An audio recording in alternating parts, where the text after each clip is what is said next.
అబ్బో ఇక్కడ కేజీ చీరలు కొంటే అర కేజీ చీరలు ఫ్రీ అంట. మంగళ్య షాపింగ్ మాల్ కేజీల్లో సేల్ టన్నుల్లో ఆనందం. ఫార్ములా ఈ కార్ రేస్ కేసులో కేటీఆర్ కాసేపట్లో నాంపల్లిలోని ఏసీబీ కేసులో ప్రత్యేక న్యాయస్థానంలో హాజరు కానున్నారు. ఏసీబీ దాఖలు చేసిన ఛార్జ్షీట్ను పరిగణలోకి తీసుకున్న కోర్టు తదుపరి విచారణ నిమిత్తం నిందితులకు మే 14న సమన్లు జారీ చేసింది. ఈ కేసులో కేటీఆర్తో పాటు ఐఏఎస్ అధికారి అరవింద్ కుమార్, హెచ్ఎండిఏ మాజీ chief engineer BLN Reddy, sports consultant Kiran Malleswararao, formula E car race company CEO Albert విచారణకు హాజరు కానున్నారు.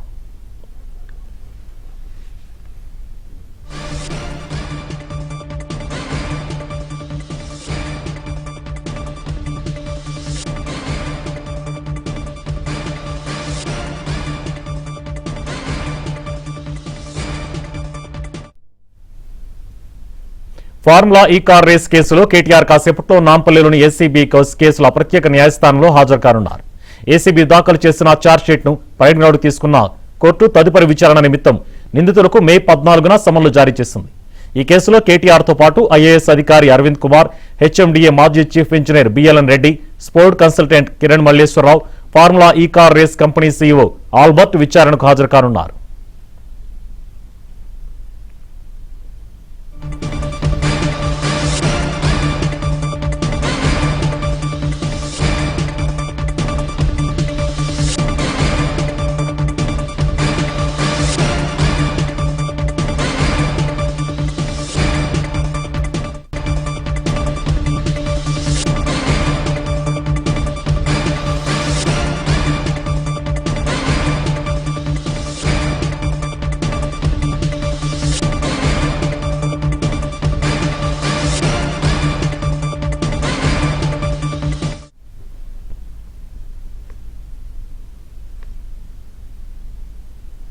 ఫార్ములా ఈ కార్ రేస్ కేసులో కేటీఆర్ కాసేపట్లో నాంపల్లిలోని ఏసీబీ కేసుల ప్రత్యేక న్యాయస్థానంలో హాజరు కానున్నారు.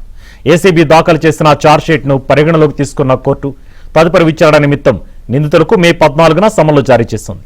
ఈ కేసులో కేటీఆర్తో పాటు ఐఏఎస్ అధికారి అరవింద్ కుమార్, హెచ్ఎండిఏ మాజీ chief engineer BLN Reddy, sports consultant Kiran Malleswararao, formula E car race company CEO Albert విచారణకు హాజరు కానున్నారు.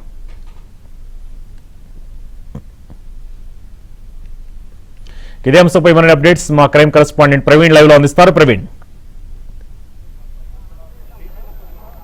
ఫార్ములా ఈ కార్ రేసింగ్ కేసులో ఇప్పటికే ఏసీబీ అధికారులు ఛార్జ్షీట్ దాఖలు చేశారు. ఛార్జ్షీట్ దాఖలు చేసిన తర్వాత మొదటిసారి నిందితులందరికీ కూడా ఈ కేసులో సమన్స్ జారీ చేయడంతో ఈరోజు వ్యక్తిగతంగా విచారణకు హాజరు కావాలంటూ కూడా ఏసీబీ కోర్టు సమన్స్ ఇచ్చింది. అందులో భాగంగానే ఈరోజు కేటీఆర్తో పాటు ఈ కేసులో ఉన్నటువంటి మరో 4 నిందితులు కూడా వ్యక్తిగతంగా విచారణకు హాజరు కానున్నారు. ప్రస్తుతం మనం చూస్తున్నాం ఏసీబీ కోర్టు వద్ద అయితే మాత్రం పోలీసుల బందోబస్తు కొనసాగుతున్నటువంటి పరిస్థితి కూడా కనపడుతుంది. ఎందుకంటే మరికొద్ది సేపట్లోనే ఈ కేసులో A1 నిందితుడిగా ఉన్నటువంటి కేటీఆర్ ప్రస్తుతం మనం చూస్తున్నటువంటి ఏసీబీ కోర్టుకు చేరుకోనున్నారు.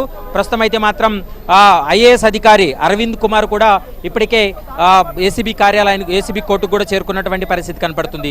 మరోవైపు ఈ కేసులో బిఎల్ఎన్ రెడ్డి అతను కూడా గతంలో హెచ్ఎండిఏ చీఫ్ ఇంజనీర్గా పనిచేశాడు. దీంతో ప్రస్తుతం అయితే మాత్రం అతను కూడా నోటీసులు జారీ చేయడంతో ప్రస్తుతం అయితే మాత్రం విచారణకు హాజరుకు అవుతున్నటువంటి పరిస్థితి చూస్తున్నాం మనం విజువల్స్ లో. కేటీఆర్ కూడా ప్రస్తుతం ఏసీబీ కోర్టుకు చేరుకున్నటువంటి విజువల్ మనం చూస్తున్నాం. కేటీఆర్ కూడా ఇప్పుడే ఏసీబీ కోర్టుకు చేరుకున్నారు. మరికొద్ది సేపట్లోనే విచారణ ప్రారంభం కానుంది. దాదాపు ఇప్పటి వరకు ఏసీబీ దాఖలు చేసినటువంటి దాదాపు 500 పేజీల ఛార్జ్షీట్లో కూడా చాలా కీలకమైనటువంటి అంశాలను కూడా అందులో ఏసీబీ ప్రస్తావించింది.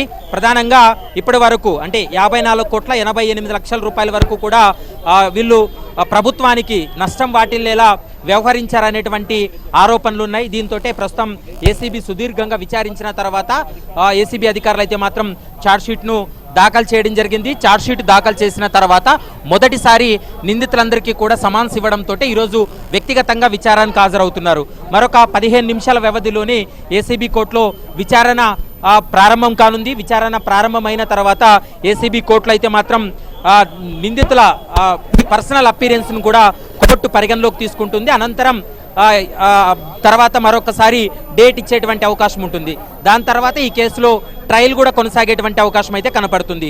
బీఆర్ఎస్ హయాంలో దాదాపు హెచ్ఎండిఏ అకౌంట్ నుండి దాదాపు 54,88,00,000 రూపాయలు ఎలాంటి క్యాబినెట్ అప్రూవల్స్ లేకుండా, ఎలాంటి ఆర్థిక శాఖ అనుమతులు లేకుండా, మరోవైపు కేంద్ర ప్రభుత్వం అనుమతి లేకుండా ఈ నగదును కూడా వీళ్ళు బదిలీ చేశారు, నిబంధనలు ఉల్లంఘించారనేటువంటి అభియోగాలతోటే 2024 డిసెంబర్ 19న ఏసీబీ కేసు నమోదు చేసింది. దీనిపైన మంత్రిగా పనిచేసినటువంటి కేటీఆర్ను 3 సార్లు విచారణ జరిపి స్టేట్మెంట్ రికార్డు చేయడం జరిగింది. మరోవైపు చాలామంది ఈ కేసులో సాక్షులను కూడా విచారణ జరిపి వాళ్ళ స్టేట్మెంట్ కూడా రికార్డ్ చేసినటువంటి పరిస్థితి కనపడుతుంది. ఇందులో ముఖ్యంగా ఐఏఎస్ అధికారి అరవింద్ కుమార్ ఈ కేసులో నిందితుడిగా ఉన్నాడు. మరోవైపు హెచ్ఎండిఏ చీఫ్ ఇంజనీర్గా పనిచేసినటువంటి బిఎల్ఎన్ రెడ్డి కూడా ఈ కేసులో నిందితుడిగా ఉన్నాడు. మరోవైపు ఎఫ్ఈఓ కంపెనీ అంటే formula E car race operations నిర్వహించినటువంటి కంపెనీని కూడా ఈ కేసులో నిందితుల జాబితాలో చేర్చారు. కాబట్టి ఈరోజు వారందరూ కూడా వ్యక్తిగతంగా విచారణకి హాజరయ్యారు. మరికొద్దిసేపట్లో విచారణ ప్రారంభం కాబోతుంది. 500 పేజీలతోటి ఏసీబీ అధికారులు కీలకమైనటువంటి సాక్ష్యాధారాలతో పాటు సాక్షుల యొక్క స్టేట్మెంట్లను ఆధారంగా చేసుకొని 500 పేజీల ఛార్జ్షీట్ను కూడా ఇప్పటికే ఏసీబీ దాఖలు చేసింది. ఆ ఏసీబీ దాఖలు చేసినటువంటి ఛార్జ్షీట్ను కూడా ఇప్పటికే న్యాయస్థానం పరిగణలోకి తీసుకుంది. కాబట్టి పరిగణలోకి తీసుకున్న తర్వాతే నిందితుల యొక్క పర్సనల్ అపీరెన్స్ కోసం, అంటే వాళ్ళు వ్యక్తిగతంగా విచారణకు హాజరు కావాలంటూ కూడా సమన్స్ ఇవ్వడం జరిగింది. అందులో భాగంగానే ఈరోజు కేటీఆర్ కూడా ఏసీబీ కోర్టుకు కూడా చేరుకున్నటువంటి పరిస్థితి కనపడుతుంది. ప్రస్తుతం ఏసీబీ కోర్టు వద్ద భారీగా ఇటు బీఆర్ఎస్ కార్యకర్తలు కావచ్చు, మాజీ ఎమ్మెల్యేలు, మంత్రులు కూడా చేరుకోవడంతో ప్రస్తుతం అయితే మాత్రం పోలీసులు భారీ భద్రతను ఏర్పాటు చేయడం జరిగింది. ఎక్కడ ఎలాంటి శాంతి భద్రతల విఘాతం కలగకుండా ఉండేందుకు అన్ని రకాల చర్యలు కూడా తీసుకుంటున్నటువంటి పరిస్థితి కనపడుతుంది. మరొక 15 నిమిషాల వ్యవధిలోనే ఈ యొక్క కేసుకు సంబంధించినటువంటి విచారణ ప్రారంభం కాబోతుంది. దీని తర్వాత అంటే నిందితులందరూ కూడా పర్సనల్ అపీరెన్స్ అయిన తర్వాత నెక్స్ట్ ట్రయల్ కూడా కొనసాగేటువంటి అవకాశాలు అయితే స్పష్టంగా కనిపిస్తున్నాయి. ప్రస్తుతం మనం చూస్తున్నాం ఇప్పటికే ఖైరతాబాద్ డీసీపీ నేతృత్వంలో పూర్తి స్థాయిలో ఇక్కడ బందోబస్తు కూడా ఏర్పాటు చేయడం జరిగింది. మరోవైపు కేటీఆర్ కూడా ప్రస్తుతం ఏసీబీ కోర్టు లోపలికి వెళ్తున్నటువంటి విజువల్స్ కూడా మనం చూస్తున్నాం.